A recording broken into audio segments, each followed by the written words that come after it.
Without the Zionist entity, all the subservient Arab regimes are subject to fail and subject to fall. Palestine should not be thought of as an exclusively Palestinian struggle. It must be an Arab struggle. In the case of Hamas, it was an already established organization in a way that decided to finally join in the fight. Okay, I love it. This is where I wish our conversation started. My name is Bassam and I'm from Jaffa. And my name is Faris and I am from Hebron and Bir Saba in Palestine. And you are watching Diaspora Discussion, the show where we center Palestinian voices on the topic of Palestine. Bassam, thank you for joining us. Thank you so much for having me. So we're going to have a bit of an interesting discussion today. And, before we start getting to that, you do a podcast called the Preoccupation Podcast. And it's kind of you immerse yourself in the history of Palestinian identity, etc. Could you just tell us what got you interested in, delving into that? Bismillah, alhamdulillah, wa salatu wa salam ala rasulillah. Faris, thank you so much for having me here. And as you said, yes, my podcast is called Preoccupation, a not so brief history of Palestine. And the podcast is a social, economic, political, and familial history or histories of Palestine. My initial motivation for getting into this was actually not to tell the big overarching story of the Palestinian people. My initial motivation was to tell my family story. So like most Palestinians, I have family stories that are interesting, that are meaningful, and that are kind of scattered in different places with different family members. So I thought it would be nice as something as kind of a personal project to be able to put this together. And so when I started doing this, I thought, well, I'll just do a bit of background research to fill in some of the gaps to the stories that I've been hearing. Why was my great-grandfather involved in the orange industry in Jaffa? Why was my grandfather, displaced to where he was displaced? Why did he end up in Al-Am'ari camp in 1948? What did these people dress like? How did they speak? What did they do for fun? So I thought I'd just do a little bit of background research just to get the kind of to fill in the blurry background details for this family story. And now, 5 or 6 years in, and dozens and dozens and dozens of books and hundreds of articles later, I feel like I've barely scratched the surface. So what was initially intended to be a family project turned into something way, way bigger than that. And in that kind of exploration, you explored the ideas of resistance, right? Not just in Palestine, but elsewhere. I became obsessed with the question of how far back in time can I go and meet a Palestinian who I recognize? Okay. So is it 1,000 years? Is it 200 years? Is it 4,000 years? How far back in time can I go and meet another person who I can look at and speak with and say, that person is a Palestinian in the way that I understand Palestinians? But with that, I also have to acknowledge that resistance is an integral part of the Palestinian story. And so naturally, in trying to identify who the Palestinians are and in trying to make sense of who we are, I have to make sense of what we understand resistance to be, how it became an integral part of our story, and then I have to craft the narrative myself and figure out how to convey that story to other people. Before we get into Palestinian resistance, what that is, etc., you and I both live in countries in which Palestinian resistance is considered to be beyond the pale, so to speak. Yep. Many resistance movements are labeled terrorist organizations, etc. So I wonder if you have any comments on what it's like to even mention the term Palestinian resistance where you are. Ooh. So there are 3 major obstacles to telling the Palestinian story. Okay. And you mentioned one of them, and I'm sorry if this is a longer answer than what you're anticipating for, but I got to build the background here. One thing that makes the Palestinian story difficult to tell, and we're experiencing that right now, is diaspora and displacement. So the fragments of the Palestinian story, the fragments of the Palestinian whole, are scattered all over the world. I have friends in Australia, you are in London, I'm in Vancouver, And each one of us has little scatterings of this story, but it's not all concentrated in one place. The second major obstacle is statelessness. I don't have a state archive that I could visit to get all of these resources, right? To tell these stories about resistance or the stories about anything else. I don't have central libraries that I could visit. I don't have museums that I could visit that are backed by state sponsors. I don't have all of the things that if I was doing research on Egypt, if I was doing research on Ghana, if I was doing research on South Africa, I don't have a centrally curated, state-sponsored apparatus to help facilitate that research.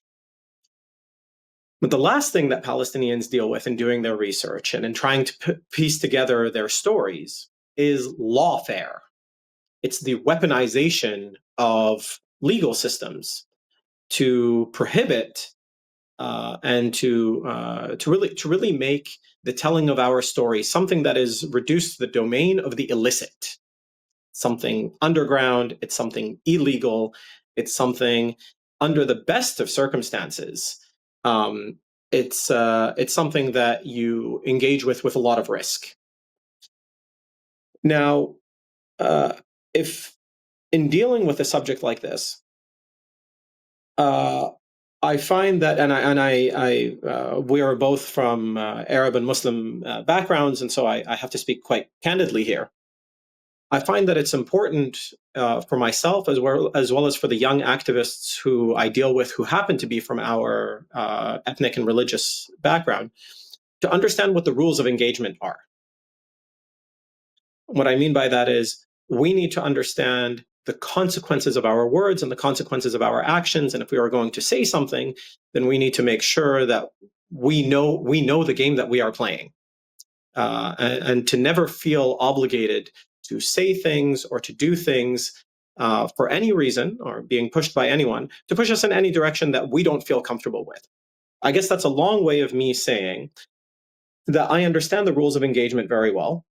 I understand the upper limits of what is considered legal, what is considered permissible, what is considered socially acceptable. But at the same time, I view myself first and foremost as a storyteller, more than an activist or more than anything else. And I have found that for the most part, I haven't faced obstacles the likes of which the other activists or other people involved in this space have faced.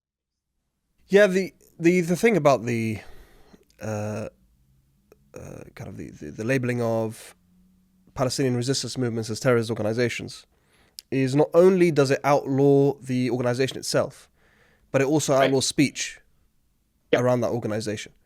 And what we're seeing here in the UK is we're seeing this method of control coming to a head with public sentiment, because you have organizations prescribed such as, ISIS, Boko Haram, etc.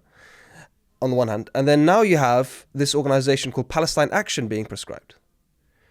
And even though this particular organization has never partaken in any violence towards any particular, any human beings, this organization is outlawed, and speech about this organization is outlawed. And so now you're getting a whole bunch of elderly people coming out in protest against these draconian laws, and they're getting arrested en masse. I mean, the other day was, I think it was last Saturday or the Saturday before, over 500 people were arrested in London. I think the number might have risen up to 700 actually. And a good portion of them were over the age of 70. It's insane. Mm-hmm. And I think what we're seeing in the West now is a kind of a reckoning when it comes to what it means to actually prescribe an organization. I feel like the way that organizations are being prescribed today might be changed just because of how much the governments have overstepped. So the first thing that, and this is a weird thing to brag about, but Canada is actually a little bit ahead of you guys in prescribing terrorist organizations and criminalizing activists. So we had the activist network, Samidun, which was really at the forefront of the not just the protest movement here, but also very much involved in the advocacy for prisoners' rights, the rights of Palestinian prisoners. And I can't remember exactly what month, but a couple of months ago, maybe a year ago now, and they were proscribed as a criminal organization, or perhaps a terrorist organization. I can't remember exactly what the designation was, but nonetheless, the fact is that they were criminalized. And I think there's something maybe even deeper happening. One of the things that I discuss in the early seasons of my podcast is the functional role that stories play in the building of a national identity. All peoples have myths and stories and narratives that help them make sense of the world that they live in. And we have in the West a variety of myths that lead to certain conclusions about equality, about rule of law, about freedom of speech, about freedom of assembly. These are whatever stories we have, the stories lead to these golden cows. And what's happening in Canada, in the UK, in Australia, in the United States, in Germany, is a desire by the elite old guard of the political brass, or a willingness rather, to sacrifice every one of those idols at the idol of Zionism. And that is the reckoning that you're describing, right?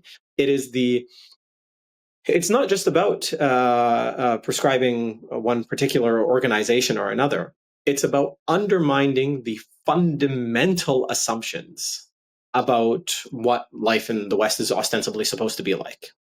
It's about undermining, to think how quickly the premises of international humanitarian law have been unraveled just in the course of the last 2 years, in a way that you and I may have grown up watching our fathers and our mothers scream at the TV, right, at the hypocrisy of international order, at the hypocrisy of the United Nations, at the hypocrisy of resolutions, at all of these things. But that was something that you and I grew up with. That veil has been lifted over an entire generation across the planet. And it's spectacular. It's truly spectacular to watch in real time. The question is, at this point, is why are these individuals, these political elites, sacrificing all of these values, stated values or otherwise? Why are they sacrificing all of that for Zionism? Mm-hmm.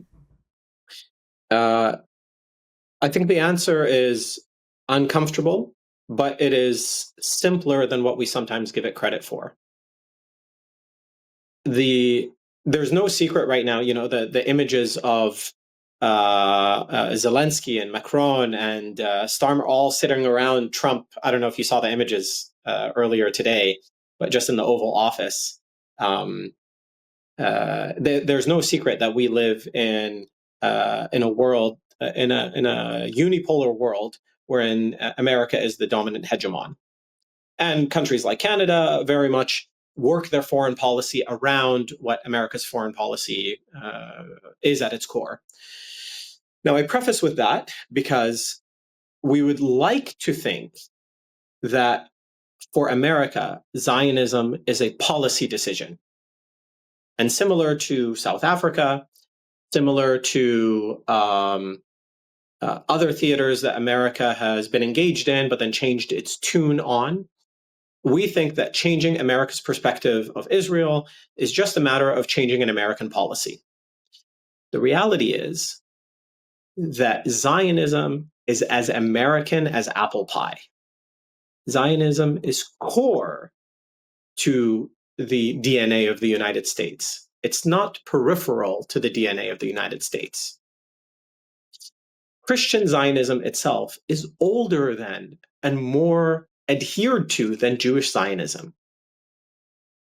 And so when you and I look at polls and we see 60% of the United States or 50% of the United States now has an unfavorable opinion of Israel.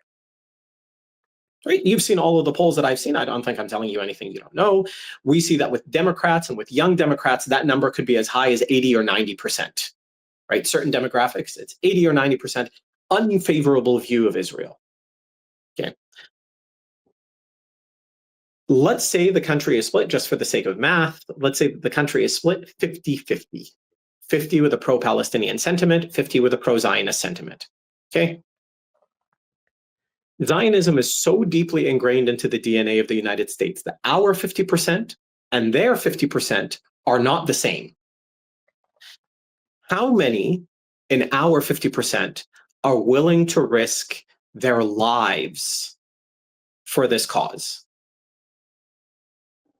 On the other hand, there are millions of Christian Zionists. Even if they only make up a fraction of that 50%, there are millions of Christian Zionists who would burn the world to the ground. They would burn their whole towns. They would destroy the schools of their children. Their fanatical commitment to the idea of Zionism runs so deep that they would gladly go down with the ship under the belief that this is something that God wants, or this is something that will bring about the second coming, or that this is something that is fundamentally central to their identity as Christians and their belief about what is good and what is holy in the world. Our 50% and their 50% are not the same. That sentiment. So you think that? Yeah. So you think that it's got less to do with any material benefits to the United States and the empire, and more to do with a fanatical theological, loyalty to this idea of Zionism? I think this is self-evident. Can you, if we step back for a moment and actually ask ourselves, does the United States benefit materially from its relationship? Is there a net benefit? Is there a net strategic or economic or political benefit to being pro-Zionist at this point? Because if the answer is no, right? No, if the I don't think so. No. I think it's definitely a net loss for the United States at this point. Yeah. And I think the evidence for that is quite clear.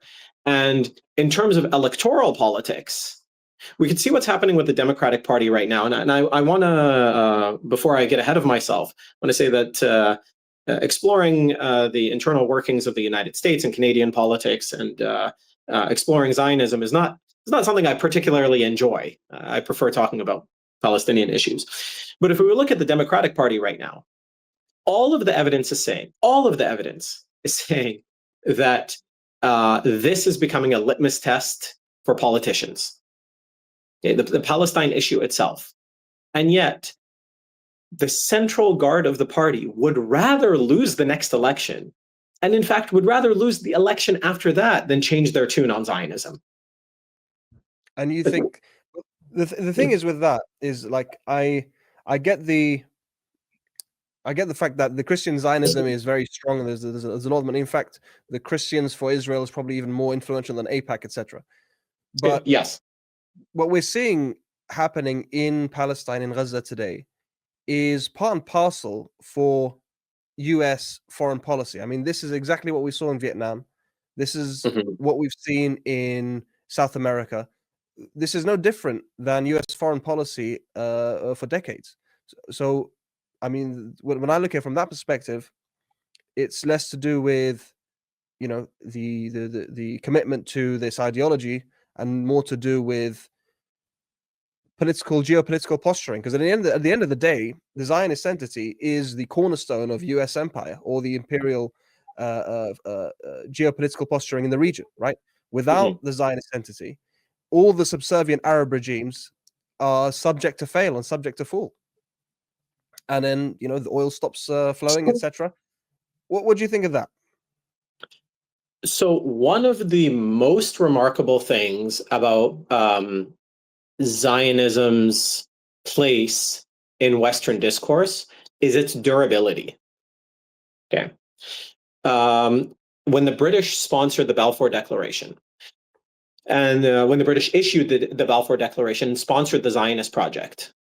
The arguments in London, this is a decision that included decision makers in Cairo, in India, and in London, right? Like the different centers of British colonial policy. The central arguments were that this bulwark of Western civilization is going to be essential for protecting British interests in Egypt and in India. Not only that, but in the post-war peace, we're also going to have to keep an eye on the French. We, the British, right, are going to have to keep an eye on the French and the Russians. These are the motivations that prompted the Sykes-Picot Agreement. These are the motivations that helped issue the Balfour Declaration. For decades thereafter, those realities very quickly disappeared, and yet the support for Zionism remained. The support from Zionism skipped across the pond. It went from London to Washington.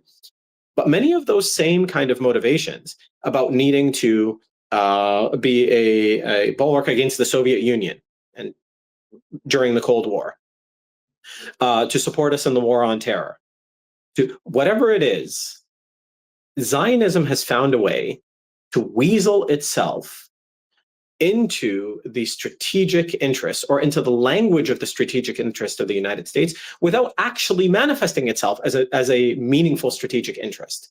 In fact, I think there are very good arguments to be made, and people much smarter than myself have made these arguments, that Israel is increasingly representing a liability. If, just take, for example, the idea that Israel is necessary as an instrument in the war on terror.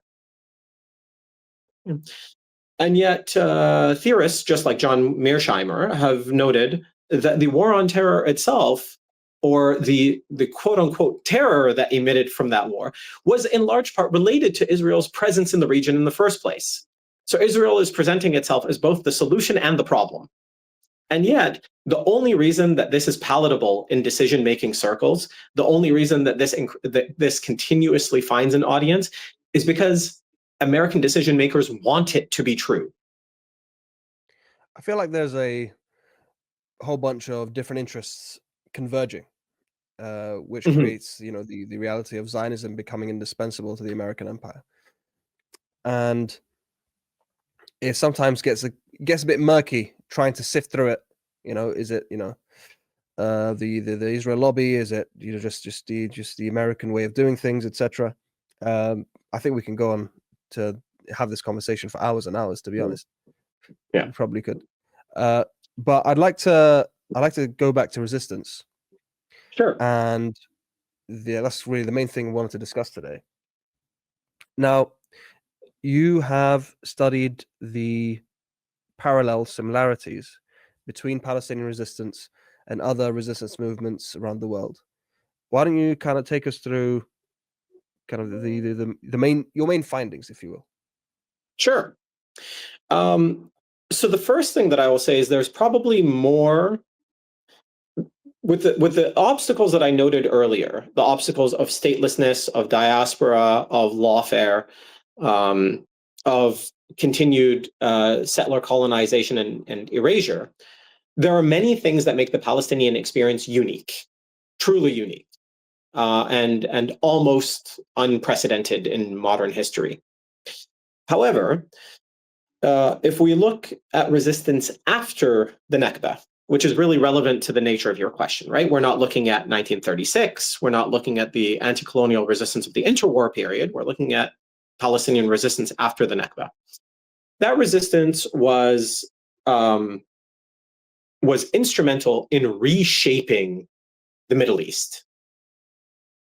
At the same time, and I can talk about that later if you'd like, but at the same time, the Middle East and the world at large was also reshaping the Palestinian people. The Palestinian people do not live in isolation from the world. They are in contact with and communication with and are an organic part of the region that they exist in. And in the 1950s, there were really three major forces that emerged that helped shape what Palestinian resistance would look like. One, of course, the most immediate, the most proximate, and it was incredibly influential, was the rise of Jamal Abdel Nasser and pan-Arab nationalism spearheaded by Egypt. And I didn't ask you how old you are, Faris. I'm guessing we're around the same age. And I can assure you that the generation of our fathers was a generation that was, on the whole, enamored with Jamal Abdel Nasser. Even people who hated him couldn't help but acknowledge that he was charismatic, and he was charming, and he was clever, and he was funny, and he gave a generation of Palestinians in particular. The Palestinians had more to gain from pan-Arabism than virtually anyone else, but he gave them hope at a time where hopelessness was rampant. The other major thing that was in the backdrop, if we're looking regionally first, was the success of the Algerian Revolution in driving out the French. So Algeria had been occupied by the French for more than a century, right? And the Algerians were successful in overturning their fate, right? In challenging the hands of history and driving a deeply entrenched colonial occupation. This became, Algeria was referred to as the Qibla of the Thawar, right? It's the, in the way that the Kaaba is the Qibla of the believers, that Algeria is the Qibla of the resistors. And the other thing, of course, that was in the backdrop was the Cold War and the emergence of the Soviet Union as a counterweight to American hegemony. And all of these things had deep influences over the emergence of Palestinian resistance. The Palestinian left, as characterized by someone like Ghassan Kanafani, originally emerged as a Nasiri, as a pro-Nasserist camp, where they really saw themselves as just the spearhead of the Jamal Abdel Nasser revolution. 1967 changed that for the left. But it wasn't a sudden change, as someone like Ghassan Kanafani was basically for his entire adult life a communist. He was a Marxist for essentially his entire adult life. His brother-in-law, his sister's husband, was a socialist. And in 1965, 1964, and 1965, Ghassan Kanafani travels to China on a writer's trinket. He goes for an African Asian writers conference. And a lot of his writing from that time period looks at the fighting tactics, looks at the idea of resistance, looks at the idea of anti-colonialism as developed by Mao, as developed by Che, by Lenin, by Ho Chi Minh. This is the well that he's tapping from. But what's really interesting about the idea of resistance as developed by Ghassan Kanafani was his identification of Palestine as being a very unique battlefield. Palestine, unlike other anti-colonial struggles, other indigenous struggles, was a case where the settler colonial population and the indigenous population, courtesy of Zionist immigration, were now equal in number in the land between the river and the sea. In Palestine proper, from Gaza to the West Bank, from Akka to Beer Saba and so on, that the numbers are basically equal. There is a parity. But the technological gap between the colonizer and the indigenous is irreconcilable.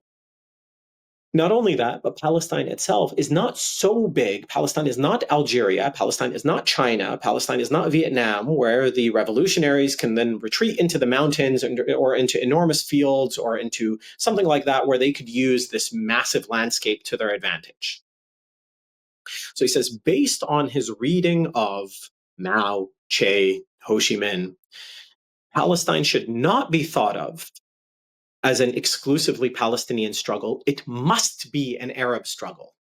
And only then, when we could use the mass resources of the Arabs, only then when we can use the geography of the Arabs, can we think of ourselves as actually in an advantageous position in the anti-colonial struggle against the imperial powers. So for Ghassan Kanafani, he saw that the Palestinians were in a unique situation that required a hybrid of a creative hybrid of Marxist-Leninism, and Arab nationalism. So that is kind of the mechanics, the science of resistance as imagined by, and I'm giving, of course, a very reductive take, but a kind of the brief synthesis of Ghassan Kanafani's ideas on resistance. But that wasn't the only theater in which resistance emerged. For Fatah, they saw in Algeria the model. Really saw that's the core model of the primary focus being on engaging in armed confrontation with the occupier, with the colonizer, and issuing to them death by 1,000 paper cuts. The other very important thing for the Palestinian resistance of the Fatah variety in the 1950s, of course, Fatah was a very different thing in the 1950s and 60s than it is now. But at the core of their thinking was that they cannot rely on the Arab regimes, those that are friendly and those that are hostile. They cannot rely on them to spearhead the fighting. The Palestinians must carry the heavy lifting themselves, or at the very least must be the key decision maker in the room as it related to their fate. Now, I'm working on a podcast season right now where I unpack these things in a lot more detail about how they arrived at those positions, why they arrived at those positions. But in seeing, they were in communication with the other anti-colonial movements of the time. They were in intellectual dialogue with these other anti-colonial movements and thinking about how they accomplished something that the Palestinians had not yet accomplished and how they could arrive at similar conclusions and with similar results. And then the kind of most important factor when it comes to resistance today, a faction or a group of factions that emerged in the 80s. They had a completely, well, not completely different, but I guess you could say they took the mantle of Fatah once Fatah changed strategy. Right. So, of course, the elephant in the room, right? Because I'm speaking about the factions that are no longer, with respect to the PFLP, but who are not taking the central position in Palestinian resistance in the way that the ones did. One of the myths that I hope to shatter in the upcoming podcast season that I have is the idea that the left and the what we'll call the anti-imperialist secular branch of armed resistance and the Islamic branch of armed resistance are either fundamentally at odds or that they even emerged from different sources. It turns out that in the case of Palestinian resistance, that the intermingling between these camps in the language that they use, in the tactics that they develop, and in the vision of the future that they have, they borrow from each other extensively. Fatah and the secular revolutionaries of the 50s and 60s and 70s were very much in dialogue with Islam. So were their pan-Arab predecessors in the 20s and 30s and 40s. I mean, the Fatah movement was started partly by Muslim Brotherhood members, Khalil Wazir and... It emerged from the Muslim Brotherhood. That's correct. It emerged from the Muslim Brotherhood. But in terms of using Islamic language and symbols and identifiers, this was something that Fatah was incredibly comfortable with and that felt and seemed natural. In much the same way that for organizations like Islamic Jihad or organizations like Hamas, using the language of the nation, the language of the people, the language of revolution, all of this language, which is not indigenous to the Islamic lexicon, all of those things feel very comfortable. All of those things feel very familiar to what is now the Islamic Palestinian resistance.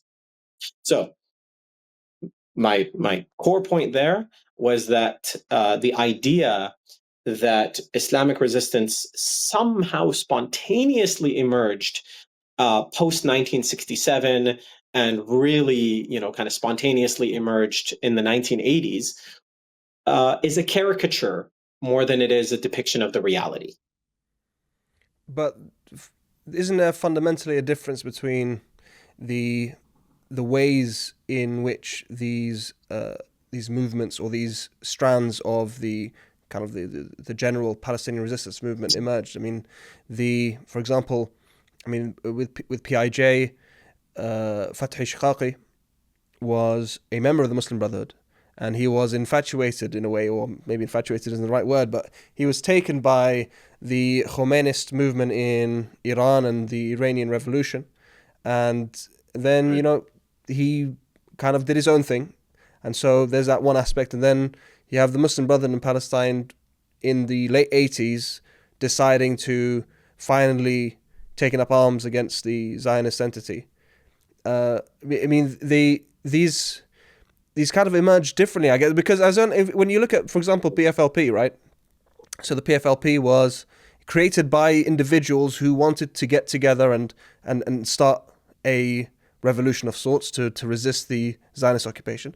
When in the case of Hamas, it was an already established organization in a way that decided to finally join in the fight.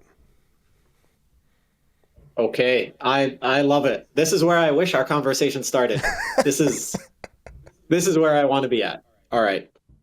Before Fathi Shiqaqi was a member of the Muslim Brotherhood, he was a Nasserist. Right? He was also one of those people enamored through his youth with Jamal Abdel Nasser. He was very much deeply embedded in the language of Pan-Arabism. And when, for him personally, 1967 was a major earth-shattering moment, right? At how this thing that he believed would be the salvation of the Arabs was just shattered in a week. But Fathi Shiqaqi and his movement largely grew out of a frustration with Islamic movements rather than an organic emergence from Islamic movements. By the time Fathi Shiqaqi was an adult and he was studying in Cairo, the Ikhwan being the Muslim Brotherhood, had essentially disavowed armed resistance as viable or meaningful. Okay, that they were really a pedagogical, so an educational, proselytizing movement that was focused on creating a generation of victory, that was focusing on creating a generation of believers that would then one day later be able to carry on this mantle. Okay? There were also other organizations like Hizb ut-Tahrir who believed in armed resistance, but they believed in armed resistance predicated upon the presence of a caliphate, which there was no caliphate, so for all intents and purposes, they didn't believe in armed resistance. This was the general landscape of Islamist politics of the 1970s. And it was something that Fathi Shiqaqi found infuriating. There was another thing, which was that for many of these Islamic movements, like the Ikhwan, the idea was liberate the Muslim world from secularism, from hedonism, from the tyrannies of the self, and basically revive the spirit of Islam and revive the caliphate and these things, and then that Muslim world will liberate Palestine. For somebody like Fathi Shiqaqi, his thinking was, if we wait for that, there will not be a Palestine left. So instead, we must liberate Palestine, and then from Palestine, we will liberate the Muslim world. That thinking is very much inspired by the same type of thinking that existed in Fatah. So, of course, there is a theology to somebody like Fathi Shiqaqi. Of course, there was a theology to an organization like Hamas. There's no use. It would be silly to deny this because it would be denying something as clear as denying gravity. But the borrowed traditions from other Palestinian movements at the time is also equally as undeniable. When you realize that for them, this was not an organic outgrowth of the trajectory that Islamist politics was heading in at the time. It was actually very much against the grain. Further evidence of this, just to kind of put the nail in the coffin here, is that even those who were involved in armed resistance did not necessarily share Fathi Shiqaqi's worldview about needing to be Palestinian-centered. And this was core. This is a matter of aqidah for somebody like Fathi Shiqaqi. The idea that the armed resistance that exists must be focused inside Palestine rather than being distracted by other things. Contrast him with his contemporary, Abdullah Yusuf Azzam, who was also a Palestinian, who was also a member of the Muslim Brotherhood, and who felt like right now, at this time, fighting inside Palestine is not going to be viable. I'm going to go fight in Afghanistan, and I'm going to recruit people from around the world to come and fight in Afghanistan against the Soviet invasion. And then from Afghanistan, we will march to Al-Quds. Right?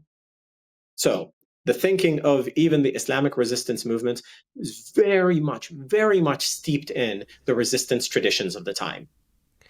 I want to touch on something that's a bit, not too unrelated, but a little bit unrelated.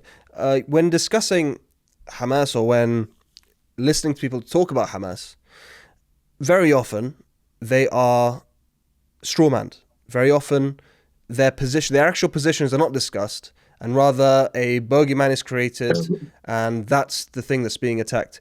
When you're either listening to people saying this, or maybe you're having discussions in which people are saying this, what's it like for you to, I don't know if you tiptoe around or anything, but what's it like for you to try to not expose, but clarify that, clarify what the actual positions of Hamas are without, stepping over the boundaries that may be illegal, etc.? Yeah, that's a great question. And I think I spend much more time trying to tell a story that is comprehensive and honest than I do trying to avoid legal landmines.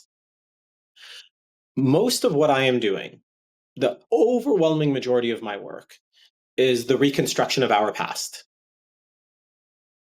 And in that regard, there's not a lot that I'm doing that's different from the work of the professional historian or the work of the journalist or the work of really any researcher. I'm sharing my research with the world in a narrative that has not been built for me because I don't have a state to rely on that has already put these stories together. So I'm putting the stories together as best as I can. The fact of the matter is that Hamas and PIJ and the PFLP and Fatah are all part of the Palestinian fabric. They are part of the Palestinian landscape. Hamas is not an imported organization from elsewhere. Contrary to what Jordan Peterson or Ben Shapiro, whoever believes, they did not set sail from Tehran and land in Gaza.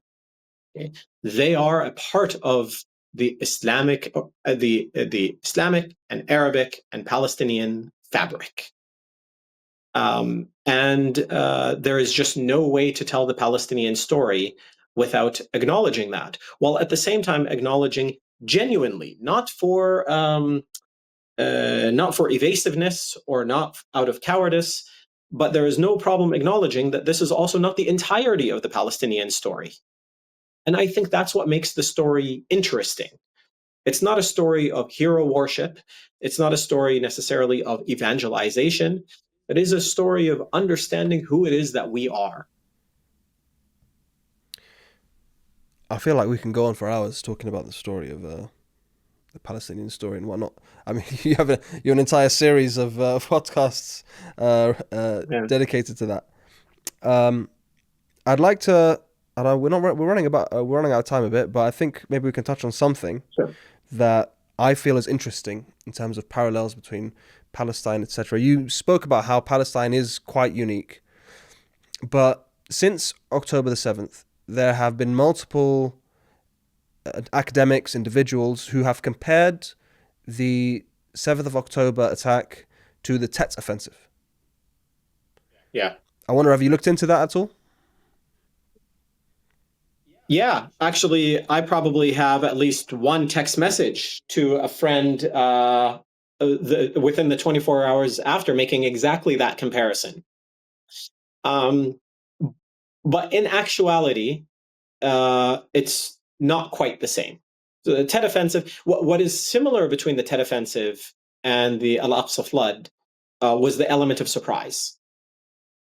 That's really at its core the reason why people are making that comparison. But in reality, there's probably more different than there is similar. The key themes of Palestinian resistance after 2005, 2006, and really after the siege on Gaza and the blockade is, and actually I'll put one additional caveat. So we have the siege on Gaza, we have the Fatah Hamas split, but we also have the Arab Spring and the temporary, at least, dismantlement of the axis of resistance. Okay, with Hamas ending up on one side of the Syrian civil war and Hezbollah and Iran ending up on another side of the Syrian civil war. A key feature of Palestinian resistance that emerges in that 2007, 2008, 2011, 12, 13, all the way to the present was the need to be totally and utterly self-reliant. And that is something that is almost, that level of self-reliance is, I cannot think of another anti-colonial struggle that was as self-reliant as the resistance in Gaza. Please feel free to correct me, but I just can't think of one.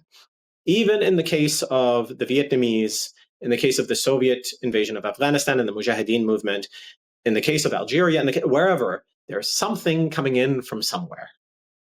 In the case of Gaza, they could not rely on that. Everything, the dominant reliance was on ingenuity at home. That actually brings me on to a question regarding the future of the Palestinian resistance. Now, you've studied the history of the Palestinian resistance, looking back at how certain resistance movements rose and fell or capitulated in some instances, and the current situation that we find ourselves in Gaza.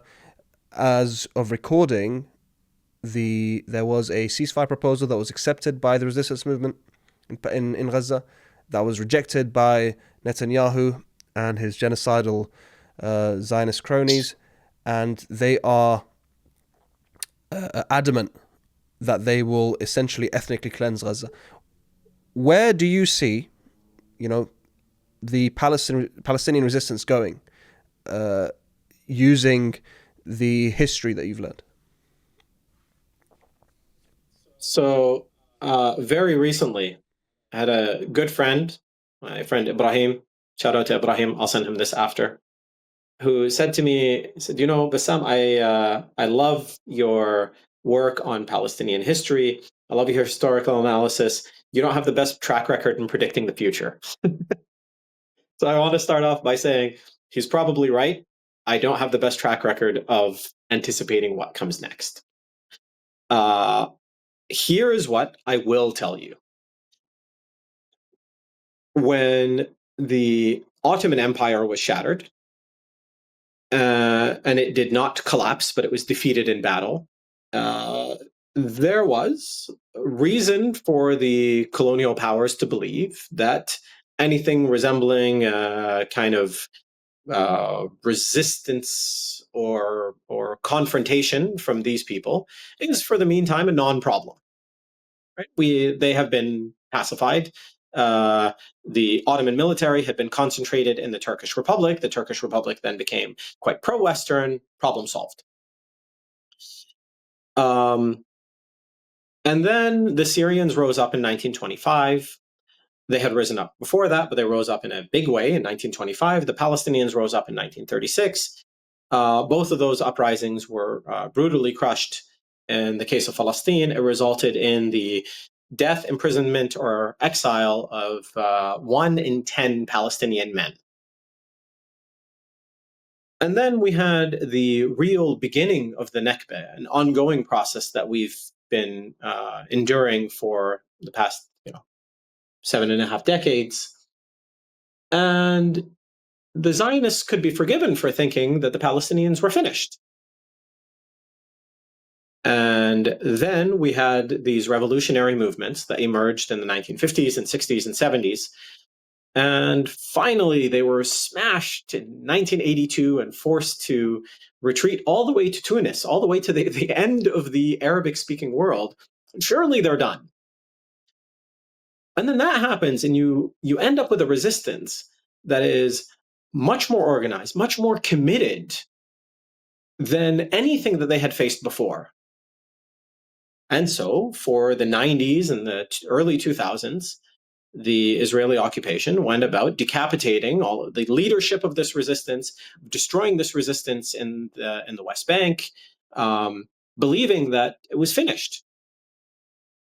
And every time that we've seen these claims of absolute victory, something else has emerged that has been even more committed, even more disciplined, and even more effective than what came before it.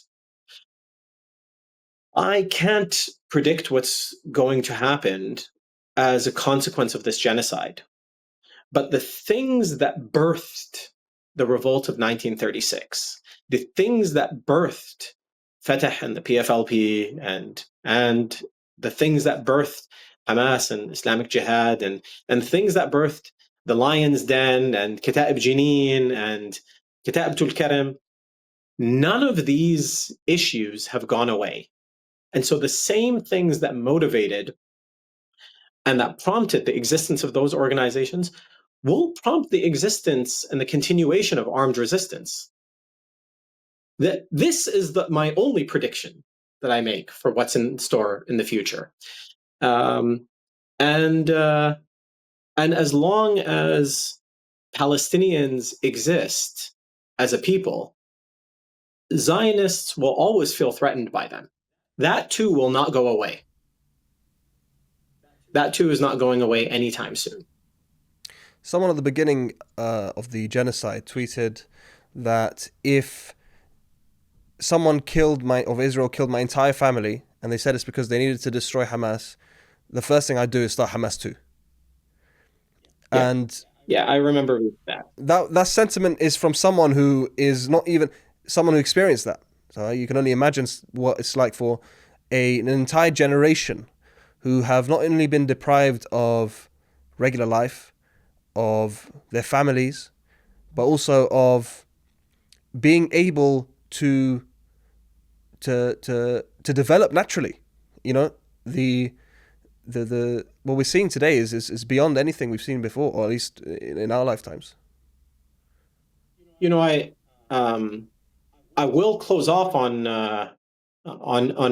one analogy that I hope will stick with the listeners, because what was said in that tweet is undoubtedly correct. Undoubtedly correct. And yet, I want the listeners to think about this. If you lived in a home and you were raided by home invaders who hogtied you and stuck you in the attic of your home, and the days turned into the weeks, and weeks turned into months, and months turned into years, and you and your family remained stuck in the attic of your home. And every once in a while, the home invaders would come and knock your teeth out and, kill one of your children and do something just to remind you that, hey, don't get too comfortable here.